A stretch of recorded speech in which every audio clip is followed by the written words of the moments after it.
자, 안녕하세요. 반갑습니다. 이승훈 소장입니다. 자, 오늘은요, 잠실 주공 5단지 많은 분들이 관심 있어 하는 그런 아파트죠. 음마 아파트와 굉장히 많이 비교되는 아파트 단지이기도 하고, 잠실 쪽에서 있는 굉장히 대단지 아파트이면서 한강변으로 접해 있는 랜드마크 아파트이기 때문에 이게 이제 재건축이 진행되면서 이 주변 일대에 큰 파급 효과를 일으킬 것 같은데 가격은 뭐 만만치가 않죠. 다 20억대 중반 정도 수준에 형성되어 있기 때문에 과연 이 금액이 적정한 건지 어떤 건지 지금 투자했을 때 향후 재건축 시 얼마 정도의 수익금이 나에게 다가올 수 있을지 한번 분석해보는 시간 갖도록 하겠습니다. 좀 어려운 내용이 있을 수도 있지만 몇 번 돌려보시거나 아니면은 자세하게 집중해서 보시게 되면 이해가 좀 되실 거니까 공부도 하시면서 투자에 눈도 좀 띄우시고 그리고 직접적인 투자하시게 되면 더 좋겠죠. 한번 내용 들어가 보도록 하겠습니다. 자, 위치를 대부분 아시겠지만 모르시는 분들이 먼저 살펴보게 되면 여기가 잠실 주공 5단지입니다. 그 옆에 있는 1, 2, 3, 4단지는 다 그 재건축이 한참 전에 완료가 됐어요. 거의 이제 근 20년 다 돼가네요. 15년 이상 된 것들인데 우리가 지금 익히 알고 있는 엘리트 단지라고 하죠. 앞글자를 따서 엘스랑 리센츠랑 트리지움, 그리고 레이크 팰리스 이런 것들이 지금 다 재건축이 됐고요. 추가로 이제 하고 있는 것, 여기 뭐 파크리오도 들어섰고요. 레미안 아이파크 아파트, 잠실 르엘 아파트, 그 다음에 장미 아파트도 굉장히 크게 잠실 주공 5단지와 더불어서 인기를 끌고 있는 그런 재건축 단지, 예상되는 단지들이고, 아시아 선수촌, 우성 1, 2, 3차 등등 굉장히 많은 재건축이 진행될 예정입니다. 그 중에서도 누가 뭐래도 대장은 잠실 주공 5단지인 걸 부인할 수가 없겠고요. 현재 가격대는 34평 실거래가 기준 했을 때 34평이 4억 정도, 1개월 평균 24억입니다. 근데 전세가가 굉장히 낮죠. 오래된 아파트이기 때문에, 79년도 아파트이기 때문에, 전세는 5억 정도 선이에요. 그러니까, 지금 어차피 토지거래 허가라서 뭐 전세가 의미는 없습니다만, 갭 투자를 하더라도 거의 한 20억 가까이 소유가 되는 그런 비싼 아파트라는 거죠. 그래서 이 아파트가 왜 이렇게 가격이 높은가를 한번 살펴볼 필요가 있겠죠. 사업성 분석을 한번 해보도록 할 겁니다. 자, 일단은 그 정비계획도를 보게 되면은 여기가 방금 우리가 봤었던 5단지의 모습이고요. 이쪽일 때는 준주거지역으로 개발이 되고 나머지는 대부분 3종 주거지로 형성이 됩니다. 그래서 주택용지, 복합용지는 이제 주택용지도 들어가고 추가로 이제 상가라든가 편의시설 같은 거 들어가는 형태가 됩니다. 모양은 이렇게 돼요. 학교는 기존에 있었던 초등학교가 존치를 하게 되고요. 그전엔 이렇게 뽑는 걸로 계획되어 있었습니다. 지금 변경이 됐죠. 뭐 이것도 확정은 아니고 또다시 변경될 수는 있긴 합니다. 현재 상태에서는 이쪽이 학교가 되고 여기에 공원이 없었는데 학교 앞쪽에 공원을 만듭니다. 그리고 공공용지는 이쪽으로 세우게 되는. 그리고 여기가 보통 한 70층 정도로 지금 계획이 되어 있고요. 그리고 여기는 50층, 한 49층, 50층 정도로 계획이 되어 있는 형태라고 보시면 될 것 같습니다. 자, 그러면은 얘네들을 실제로 투자했을 때 어떻게 될지를 보는 게 오늘의 메인 내용입니다. 잘 보세요. 자, 일단 잠실주공 5단지는 세 가지 타입이 있습니다. 34평, 35평, 그 다음에 36평형이 있어요. 세대수는 각각 2280, 300, 1350인데 35평과 36평은 지분이 0.02평밖에 차이가 나지 않기 때문에 뭐 하나의 평형으로 보셔도 크게 뭐 무리는 없긴 합니다. 어쨌든 이렇게 구성이 되어 있고 2023년도 공시가는 13억 5천, 14억 5천, 15억 정도가 되어 있는데요. 22년에 비해서 거의 5억 가까이 빠졌습니다. 그렇기 때문에 이제 24년 지금이 2월 말이니까 한 2달 내지는 석 달 채 안 되는 기간 동안 5월 달 초 정도게 되면은 주택 공시가가 또 발표를 하죠. 그래서 24년도 공시가가 나오게 되면은 23년도 공시가라는 건 결국은 22년도를 기준으로 한 거지 않습니까? 그러면 24년도 공시가는 23년도를 기준으로 한 거고 근데 22년도가 최악으로 가격이 떨어졌었고요. 21년도에 고점을 찍었다가 23년도는 22년도보다는 회복을 했죠. 그렇지만 21년도의 금액만큼 회복을 못한 겁니다. 이렇게 된 거죠. 여기가 22년도죠. 그리고 살짝 올라서 여기가 23년 정도 된다고 보시면 되니까 24년은 23년도 공시가 기준 한다 그랬죠. 그래서 지금 21년도와 22년도 중간쯤 어딘가에 공시가격이 나올 겁니다. 그래서 이 공시가격보다 평균적으로 한 2억 5천 정도 올라간 금액이 현재 상태의 주택 공시가로 보시면 맞을 것 같아요. 그래서 얘는 한 16억 정도 보는 게 맞고요. 얘는 한 17억 정도 보는 게 맞고 얘는 한 17억 5천 정도 보시는 게 맞을 것 같다라는 겁니다. 그러면 우리가 이제 보정률 같은 거를 해서 정확한 감평 금액을 어바웃하게 산정을 하는데 보통 1.6배 정도를 해주는 게 일반적이거든요. 1.5에서 1.6배. 그러면은 지금 현재 실거래가 거의 비슷하게 준하게 나옵니다. 그래서 지금 감평을 하게 되면은 현재 시세와 실제 감평 금액 간에는 프리미엄 값이 별로 없는 그런 상태가 아니겠는가 판단을 하고 있습니다. 그 대지 지분은 34평형은 22.54, 35평은 24.4, 36평은 24.5가 되어 있어요. 자, 여러분들이 그 재개발이나 재건축할 때 항상 물어보시고 궁금해하시는 거. 그래서 나중에 추가 분담금이 얼마 나올까요? 이거 물어보시는데 사실은 이거를 정확하게 예상할 수 있는 사람은 없다는 건 아시죠? 왜냐면 중간중간에 변수가 워낙에 많기 때문에 그거를 다 그 상수로 만들어야 정확한 숫자를 알아야지만 알 수 있는 거예요. 그렇게 말씀을 드려도 여러분들은 답답해 하시고 그래서 얼마라고 물어보시기 때문에 어떻게든 숫자를 만들어서 말씀을 드려야 되죠. 자, 이것도 마찬가지로 한번 보겠습니다. 기준을 몇 개를 잡았는데 현재 재건축 중심 평형을 35평 정도로 잡았어요. 그 다음에 요즘에 35평형은 계약 면적은 한 63평 정도까지 봅니다. 그러니까 요즘계라고 보기보다는 잠실주공 아파트가 그렇다라는 거죠. 지금 고급 하단지 아파트들 강남에 있는 것들은 공급 면적의 2배 가까운, 2배, 한 2.2배 정도 되는 것도 있고요. 보통 1.9배가 다 넘어갑니다. 예, 이 계약 면적이라는 거는 뭔지 아시죠? 전용 면적은 우리가 실제로, 그러니까 25평 기준했을 때 25평이라는 건 공급 면적. 근데 실면적, 실사용 면적이라고 할 수 있는 전용 면적은 18평이죠. 59제곱미터. 그런데 18평, 25평은 전용 면적, 공급 면적이고 또 하나 계약 면적이라는 게 있습니다. 이제 요거는 우리가 잘 익히 쓰지 않기 때문에 잘 모르시는데요. 공급 면적은 뭐냐면은 실제 내가 사용하는 전용 면적에다가 엘리베이터나 계단이라든가 아니 복도라든가 이런 면적에 포함된 것들이고 여기서 추가적으로 뭐 경비실도 짓고 커뮤니티도 짓고 노인정도 짓고 독서실도 짓고 주차장도 짓고 이런 거 하지 않습니까? 그러한 면적은 계약 면적에 들어갑니다. 그래서 실질적인 공사비는 계약 면적에 준해서 계산되는 거거든요. 그래서 35평 아파트라고 해서 이게 평당 1,000만 원이에요. 그럼 3억 5천 들어가겠네요. 이렇게 계산하는 게 아닙니다. 재건축 평형에 대한 계약 면적을 해야 되는 거예요. 35평에서 근데 제가 한 1.8 정도를 했어요. 지방이라든가 고급 하단지 아닌 것들은 한마디로 주변에 커뮤니티라든가 이런 게 좀 약한 적은 것들은 1.5도 잡고 1.6도 잡을 수 있죠. 그보다 더 낮게도 잡을 수 있고. 그러나 좋은 단지들은 와 정말 어마어마하게 멋있는 그런 커뮤니티 같은 거 만들잖아요. 그런 데서는 거의 2배가 넘게 되기도 합니다. 여기서는 1.8 정도로 잘 잡았다는 거를 가정한 거고 그랬을 때 63평 정도가 되니까 평당 공사비는 고급 지역은 지금 1,000만 원 다 넘어가죠. 웬만한 지역은 다 900만 원, 조금 고급화 지역 단지는 다 1,000만 원 넘어가고 송파나 강남이나 서초 같은 경우는 1,100 정도까지 가는 것도 전혀 무리가 아닙니다. 현재로서는. 그래서 1,100만 원으로 잡아봤어요. 그러면 순수 건축비가 6억 9,300만 원이 되는 거고 기타 사업비라는 것은 건축비 외에 들어가는 비용들입니다. 예를 들면 조합에 대한 운영비라든가 가장 큰 건 금융비죠. 금융비. 조합들이 돈이 없으니까 이제 시공사가 시공 보증해주면서 그 돈을 빌려오지 않습니까? 거기에 대한 수년간의 이자. 그 다음에 조합 현금 청산자들에 대한 현금 보상 비용들 뭐 이러한 등등등 것들이 다 이제 기타 사업비에 포함됩니다. 그래서 이거를 좀 순수 건축비 한 40% 정도로 책정을 해봤습니다. 요게 그 금리 환경 자체가 낮으면 좀 낮아질 수 있는 거고 높아지게 되면 이거보다 더 높아질 수 있는 거예요. 한 40%로 책정을 했다라는 거. 그랬더니 35평 아파트 하나 짓는데 여러분 엄청난 높은 9억 7천만 원이라는 조합원 건축 원가가 나옵니다. 매가가 9억 7천이 아니고요. 원가가 9억 7천이라는 얘기예요. 엄청나게 아파트 짓는데 금액이 많이 올랐죠. 공사비가 무시무시하게 올랐습니다. 같은 방식으로 계산했을 때 25평은 이제 7억 5천 정도, 44평은 11억 8천, 55평은 한 14억에 살짝 넘는 금액 정도의 원가가 나오더라 계산된 겁니다. 자, 그랬을 때 34평 기준했을 때요.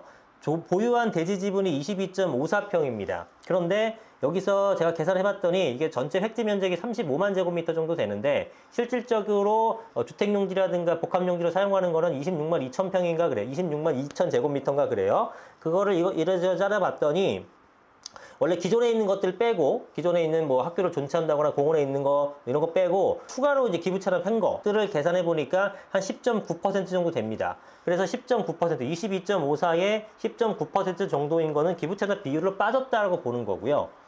35평을 신청했어. 34평을 여러분이 사가지고 35평형을 신청했을 때의 가정이에요. 그랬을 때 35평을 지을 때 들어가는 사용이 되는 지분이 10.84 정도로 계산이 됩니다. 여기 그 잠실 5단지는 용적률이 323%로 가정을 했는데 요거는 3종 주거지가 있고 준주거지가 있는데 아시다시피 3종 주거지는 300% 용적률, 중주주거지는 400% 용적률인데 이게 비율이 5대5가 아니에요. 5대5라면 350%가 될 텐데 3종 주거지가 한 3대1, 한 3배 가까운 정도로 크기가 더 크다 보니까 이걸 안분해서 연면적 계산했더니 323% 정도가 나오더라고요. 그래서 그 아파트 35평 하나를 지었을 때 들어가는 대지 지분, 사용되는 대지 지분이 10.84 정도가 되니까 내 집 지을 때 10.84만큼이 또 빠지게 됩니다. 그리고 임대아파트 지어야 되죠. 임대아파트도 마찬가지로 임대아파트 면적과 건립 총면적을 나눠서 계산해 봤더니 한 6.4%가 그래요. 세대수 기준에 했을 땐 9.3%지만 임대아파트 같은 건 세대수가 좀 작게 짓잖아요. 조합원들 큰 거 가져가고. 연면적 기준에 했을 때는 6.4%로 나오더라고요. 그래서 임대아파트 지분도 6.4% 비율로 만든 겁니다. 자, 그렇게 됐더니 25.54에서 기부채납 비용 빠지고요. 내가 집 짓는 데 비용 빠지고요. 임대아파트 지분 빠지고 여기서 요거를 빼고 뺐더니 요게 남는 거예요. 그럼 요 남는 건 뭐냐? 일반 분양 기여분이라고 합니다. 예, 왜냐면 내가 22.54라는 대지 지분을 보유했다가 이걸 조합원한테 제공을 했는데 기부채납에 조금 뺏겼고요. 임대아파트에 좀 뺏겼고요. 내 집 짓는데 좀 뺏기고 남은 것들 이거는 뭡니까? 일반 분양지였죠. 그래서 일반 분양에 내가 얼마만큼 기여를 했는지에 대한 지분이라고 해서 일반 기여분이라고 하는데요.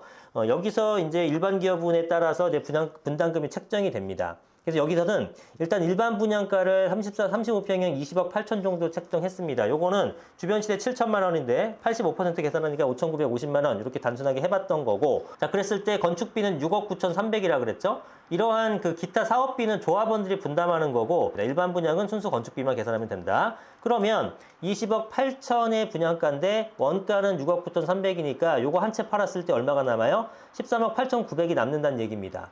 자, 그런데 내가 10.84평 짓죠. 35평이. 그럼 내가 10.84평을 모두 다 기여를 했다 그러면은 내가 13억 8,900만큼의 제공을 돈을 기여한 거지만 사실은 그만큼은 안 되죠. 10.84평은 만큼 안 되기 때문에 10.84분의 7.8평 정도를 안분해서 계산했더니 13억 8,900이 아니라 내가 기여한 거는 10억 60만 원, 약 10억 정도가 내 지분 덕분에 10억 정도의 조합이 수익이 생긴 겁니다. 그럼 뭐예요? 이건 돌려줘야 되죠, 나한테. 내가 기여해서 생긴 돈이니까. 그래서 이 돈과 그리고 내가 조합원 건축원가, 내가 새 아파트 짓는데 드는 비용, 이거를 보고 상계시키게 되겠죠. 그러면 수익금이 좀 더 크죠. 내가 짓는 건 9억 7천, 내가 기여한 건 10억. 그래서 뺐더니 오히려 3천만 원을 돌려받는 겁니다. 즉 34평형 아파트를 투자하신 분, 갖고 계신 그 조합원께서 향후에 34평, 비슷한 평수 35평으로 갔을 때는 돈을 내는 것이 아니라 살짝 환급을 받는 정도가 될 것이다 라고 지금 예상하고 있는 겁니다. 자, 그래서 현재 시세가 지금 24억 300만 원인데 전세 시세는 4억 9천 정도고, 그리고 나서 이 금액에다가 부담 분담금 정도를 빼주게 되면 총 부담액이 나오는데 그게 한 18억 8천 정도가 된다라는 거예요. 근데 완공 시에 예상액의 평당 1억으로 본다면 18억 8천 투자해서 34억이 되는 거니까 15억 정도가 남는 그런 형태가 된다라고 보시면 되겠습니다. 똑같은 방식으로 이번에 35평이 35평으로 간다고 했을 때는 2억 3천 정도의 환급을 받는 형태가 됩니다. 자, 그럼 이거 수익은 뭐 16억 정도 남는 거고, 36평 같은 경우에는 제일 큰 평형이다 보니까 아무래도 조합원분들이 같은 평수라기보다는 좀 더 큰 평수로 가겠죠. 그래서 일단 요거는 44평과 55평으로 가정을 해본 겁니다. 그래서 이거는 44평과 똑같은 방식으로 뺐더니 조합원 분담금이 3억 4,200 정도가 나옵니다. 즉 36평 소유자 분께서 44평형을 신청하시게 되면은 3억 4천을 더 내고 가져가시면 되는 거고요. 36평 갖고 계신 분이 55평을 신청했다라고 하신다면은 분담금이 10억 정도로 계산되더라고요. 10억 정도 더 내고 가져가시면 된다라는 겁니다. 자, 이게 분담금이 어느 정도인지 알아야 여러분들이 계산할 수가 있겠죠. 그래서 36평형이 지금 현재 27억 5천 정도가 되는데 전세 시세는 5억 천 정도가 되고 나중에 분담금은 3억 4천 정도가 되니 총 25억 8천 정도를 투자해가지고 완공시 44평 평당 1억 천 본다면 48억 4천이 돼서 한 22억 정도 차익이 남겠구나 라고 생각하시면 됩니다. 그래서 요거를 보고 내가 투자를 할지 말지, 물론 이제 기간이라는 리스크가 있기 때문에, 그리고 요건 변수가 많기 때문에 어떻게 바뀔지 모르겠습니다만, 이러한 어바웃한 범위 내에서 여러분들이 투자의 선택을 하시면 될 것 같아요. 36평 같은 경우는 분담금이 많기 때문에 최종적으로 사용하는 부담액은 32억으로 꽤 크지만 평당 1억 2천, 55평짜리는 한 60억 가지 않겠습니까? 여러분 봤을 때 잠실 5단지면 충분히 갈 것 같죠? 그렇게 봤을 때 60억 정도로 예상하게 되면 한 28억 정도가 남는 그런 형태가 된다라는 겁니다. 이거는 개별적인 방식으로 이제 그 추가 분담금을 예상하는 방법은 두 가지 방법이 있는데, 이것처럼 개별적인 방법이 있고 총괄 분석을 해갖고 단지 전체를 따져보는 방식도 있습니다. 전 두 가지를 다 해봤는데 이것도 한번 알려드릴게요. 내용이 조금 어려울 수 있지만 천천히 들어보시면 됩니다. 자, 이 비례율이라는 게 있어요. 비례율이라는 것은 우리 그 조합의 사업성을 나타내는 지표라고 보시면 됩니다. 그래서 이 비례율이라는 것은 웬만하면 100%를 맞추려고 해요. 그런데 100%보다 아래다, 예를 들어 90%다 라고 하게 되면 이건 뭐냐면은 사업성이 별로 좋지 않구나, 사업성이 떨어지는구나 라고 생각하시면 되고, 110%다 그러면은 10% 정도의 이득이 더 나는 사업장이구나 라고 생각하시면 됩니다. 그럼 비례율이 높은 게 좋냐? 당연히 높은 게 좋습니다. 당연히 높은 게 좋은 거고, 다만 예를 들어 비례율이 110%면 10%의 수익이 났잖아요. 그러면 총 10조짜리 사업이라서 약 1조 정도의 수익이 생겼다. 그럼 이거에 대해서 세금을 냅니다. 조합이라는 것도 법인격체잖아요. 한마디로 법인입니다. 그럼 법인이면 수익이 남으면 당연히 법인세 내야겠죠. 조합도 똑같아요. 그래서 여러분들 법인 갖고 계신 분들 어떻게 합니까? 어떻게 해요? 뭐 차를 산다거나, 법인의 이름으로 차를 산다거나, 법인의 이름으로 월세를 한다거나, 법인의 이름으로 뭔가 계속 매입을 하게 되면서 비용 처리를 하죠. 세금 낼 바에는 비용 처리하겠다라는 겁니다. 여기도 똑같습니다. 그래서 100%를 맞추려고 하는 거는 세금을 납부하지 않기 위함이고, 그러면 한 3천억 남았는데 그럼 이걸 갖고 어떡하나요? 조합원들 각자 나눠도 되지만 세금을 내고 나눠야 되니까 아까우니까 이걸 갖고 차라리 비용 처리를 하는 겁니다. 조합원들한테 무상 옵션을 더 제공해 준다든지, 아니면 단지 조경을 더 이쁘게 꾸민다든지, 아니면 문주를 더 화려하게 한다든지, 뭐 이런 식으로 해갖고 이 100%를 맞추려는 노력들을 합니다. 대신에 그 비용을 추가함으로써 실질적인 자산가치 상승이 일어나잖아요. 그죠? 그런 형태로 한다라는 걸 보시면 돼요. 그래서 지금 34평형과 35평형과 36평형 세 가지 타입이 있는데, 감정평가액의 예상은 어떻게 했냐면은 현재 시가를 고스란히 반영을 했습니다. 실제로는 뭐 감정평가사들이 하는 거고, 그 전에 하는 정비계획상 나타나는 방식은 뭐 KB 시세라든가 부동산원 시세라든가 뭐 지난 1년간의 실거래가 시세 평균이라든가 이런 걸 또 안분해가지고 계산하는 방식이 있는데, 거의 시세랑 크게 차이가 안 나더라고요. 그래서 이런 식으로 했어요. 그러면 감정평가액 예상이 시세대로 한다 그러면 34평 24억, 35평 25억 3천, 36평 27억 5천인데, 이거를 세대수별로 곱해서 총액을 따져보니까 종전자산가 총액은 9조 9,530억, 그러니까 대략 10조 정도가 됩니다. 종전자산가액의 비중은 10조 정도가 된다는 얘기예요. 자, 그러면 이제 비용을 따져볼게요. 비례율의 계산법은 종후자산가격이라는 것은 수익을 얘기하는 거고요. 수익에서 비용 뺀 순수익, 이거를 기존의 자산과 얼마나 비중으로 차이가 있느냐, 이걸 보는 거죠. 종전자산가액보다도 못하다 그러면은 돈 들여갖고 이득이 더 작은 거니까 100% 미만일 거고, 돈 들여서 어쨌든 더 많이 잘 팔았다 하게 되면 100%가 넘어가는 겁니다. 종전자산가액은 감정평가액이니까 이렇게 10조 정도가 나온 거고, 비용은 아까 보셨다시피 1,100만 원 잡았는데 계산해보니까 5조 2,400억 정도가 나옵니다. 이거는 계산 방법을 어떻게 했냐면은, 지금 잠실 5단지의 구역 면적은 10만 8천 평입니다. 그런데 기부 체납 같은 거나 기존의 용지 같은 거 빼고 주택용지와 복합용지를 쓰는 것들이 6만 3천 평과 1만 9천 평 정도가 되고요. 이게 이제 3중 주거지고 요게 준주거지니까 300% 400% 되잖아요. 그래서 이 300% 계산했더니 18만 8천 평, 18,900평에서 400% 계산했더니 7만 5천 평이 돼요. 그래서 총 공급 면적은 26만 4천 평 정도가 되고요. 아까 말씀드렸다시피 이 공급 면적에서 계산하는 것이 아니라 연면적으로 계산한다 그랬죠. 연면적 1.8을 곱해줘가지고 47만 6천 평 정도가 연면적이 되고, 이 연면적에다가 1,100만 원을 곱했더니 5조 2,400만 원이라는 5조 2,400억이라는 공사비가 책정이 된 겁니다. 그리고 사업비는 아까 공사비의 40% 정도로 평균한다 그랬죠. 그래서 한 2조 정도가 들어갑니다. 그랬더니 비용 합계가 7조 3천억 정도가 되는 거예요. 자, 여기까지 이해되셨죠? 자, 그럼 이제 제일 중요한 거, 수익이 얼마가 날지를 봐야 되는 거예요. 우리가 10조짜리 아파트를 다 던지고 부신 다음에 7조 3천억이라는 비용을 들였는데, 수익을 이거 이상 돼야겠죠? 그죠? 어마어마한 비용 이상 돼야 되니까 그게 과연 될지를 봐야 되는 겁니다. 이 종후자산가액을 평가했더니 조합원 분양 수익이 있고요. 그 다음에 일반 분양에 대한 수익도 있겠죠. 그리고 임대 분양 수익도 있을 것이고요. 임대 분양 수익이라는 것은 이제 상한 용적률을 얘기하는 거죠. 법적 상한 용적률 들어보셨죠? 3종 주거지 정비계획상 용적률이 275인데 법적 상한 용적률 300%예요. 그러면 늘어나는 용적률이 25%의 절반이 한 12% 정도는 임대 아파트를 공급을 해야 되고요. 준주거지는 400% 테니까 거의 한 7% 되죠? 그럼 절반이면은 한 48.5% 정도를 이제 임대 아파트로 공급하는 겁니다. 근데 임대 아파트를 만들어 가지고 원가로 이제 제공을 하는 건데 말이 원가지 사실은 원가보다도 훨씬 못 받긴 합니다. 하나씩 볼게요. 자, 조합원 분양 수익은 3,930세대가 있습니다. 여기서 일단은 보통 34, 35, 36평으로 구성되어 있기 때문에 50평 가는 분도 있을 것이고, 뭐 45평 가는 분도 있을 것이지만, 30평대 가는 분도 그냥 뭐 다운사이징까지는 아니지만, 동평형대 가시는 분도 있고, 이럴 거 아니겠습니까? 평균적으로 일단 43평 정도로 잡아봤어요. 그 다음에 일반 분양 같은 경우는 뭐 25평도 있고, 35평도 있고, 그 다음에 19평도 있고, 다양합니다. 그래서 평균 잤을 때 한 31평 정도로 잡아봤어요. 그랬더니 조합원은 한 16만 8,990평 정도의 면적과 일반 분양은 한 5만 4,800평 정도의 연면적이 나옵니다. 그래서 이거를 계산을 해봐야겠죠?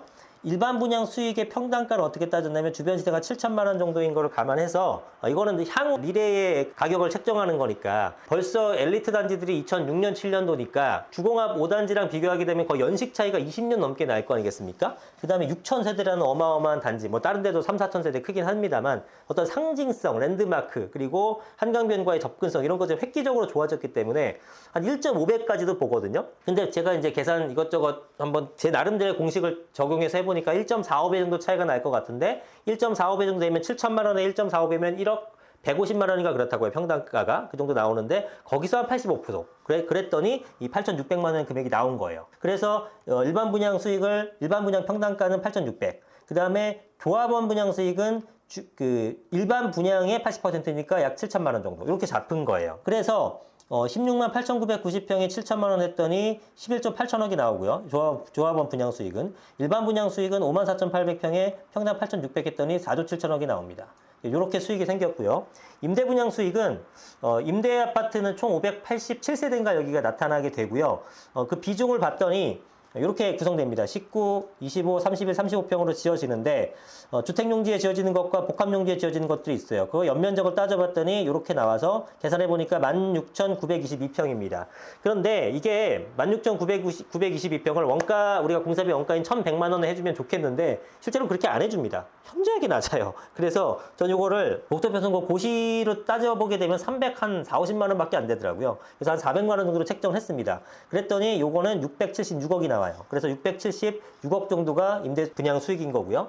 그 다음에 상가 분양 수익은 여기 상가도 있죠. 상가 분양 수익도 지금 한 8천억 정도가 생겼는데 이거는 어떻게 계산했냐면은 복합용지에서 상가가 생겨요. 근데 복합용지의 주택 연면적이 5만 1,900평 정도 되더라고요. 복합용지가 건축 연면적이 7만 5천 평이었거든요. 평수는 18,000평이었잖아요. 아까 18,900평인데 곱하기 4를 하죠. 400%니까. 그러면 대략 뭐 한 7만 8,000평, 9,000평 나오겠죠. 그 중에서 여기 있네요. 복합용지 건축 연면적이 7만 5천 평이 나온 겁니다. 18,000평에 곱하기 4 해가지고. 그런데 거기서 주택 연면적이 5만 2천 정도가 나왔어요.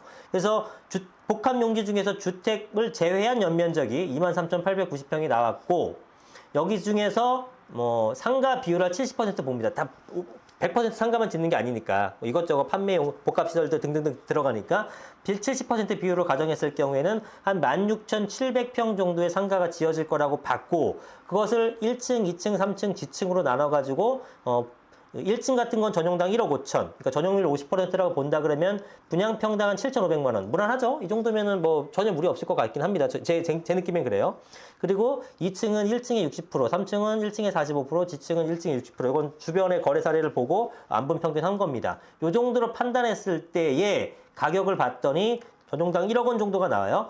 전용당 1억 정도 나오니까 전용률 50%니까 분양 평수로 하게 되면 5천만 원인 거잖아요. 그래서 5천만 원 계산한 겁니다. 16,000에다가 5천만 원을 계산했더니 8,360억이 상가 수익으로 나온 겁니다. 그래서 상가 수익은 8,360억이 돼요.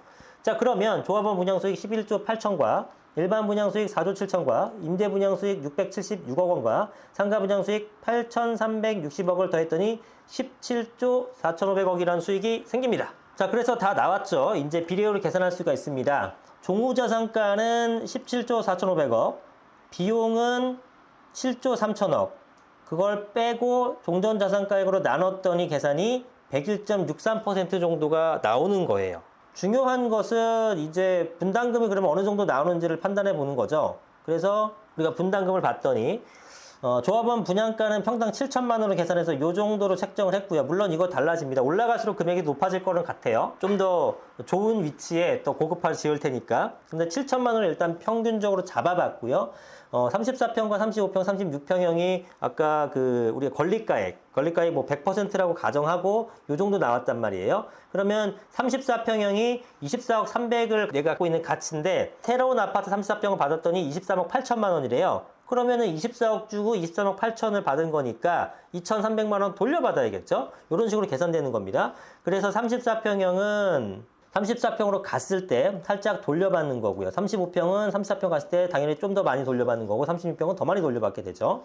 그래서 34평형은 44평을 배정받는다고 하면 6억 7천만 원 정도의 그 분담금을 납부를 하셔야 되고요. 35평은 44평 갈 때는 5억 5천, 36평은 3억 2,700 정도를 납부하면 된다라는 겁니다. 오늘 영상은 여기까지 하겠고요. 여러분들 구독과 좋아요 많이 눌러주시고 정기적으로 앞으로 세미나를 진행할 테니까 세미나에 참석하셔서 많은 정보 얻어가시고 좋은 추천 물건도 좀 해드릴 거니까 관심 있는 분들 연락 주시기 바랍니다. 오늘 영상 여기까지 하겠습니다. 감사합니다. 이승훈 소장이었습니다.